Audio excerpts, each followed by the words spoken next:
Nahuli kamang modus ng isang lalaking nagnanakaw ng side mirror ng mga sasakyan. Ang sospek ay kumukuntsaba pa ng mga bata.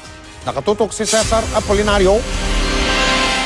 Makikita ang sospek na nakilala lang sa alias na Jonathan habang naglalakad sa sidewalk sa Ermin Garcia Street, Barangay E. Rodriguez, Quezon City, Huwebes ng hapon. Tiyempong walang tao, kaya walang isang minuto'y nasikwat niya ang dalawang side mirror ng kotseng nakaparada sa kalsada. Saka nito isinilid sa bag. Nag-ikot-ikot pa ang sospek para manikwat ng iba pang side mirror. Pero nakatunog na tinutugis na siya ng mga barangay tanod. Nakatunog siya na under surveillance siya ng sabing tao kasi may kukunin na naman panibagong side mirror sana.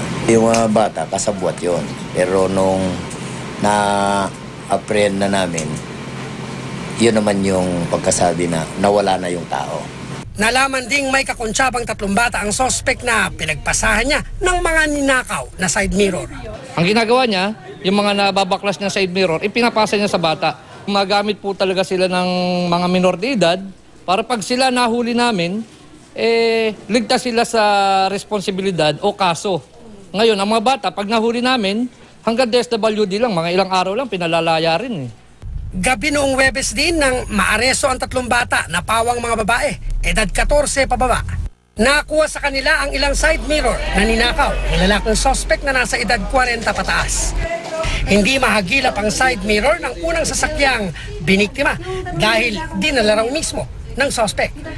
Maliit na halaga ng pera ang kapalit at binibigyan din daw sila ng droga. Nag-i-stay po sila dyan sa may Yale na bakanting lote. Ginagawa po nilang chongkian, ginagawa po nila, nag-solvent po sila dun sa loob. Dinala na sa Mulabi Youth Home sa Quezon City Hall ang 3 bata. Pero di raw nila ikinanta ang lalaking sospek na kasabwat. Sasailalim ang mga bata sa counseling at ipatatawag din ang kanilang mga magulang. Cesar Apolinario, nakatutok, 24 oras.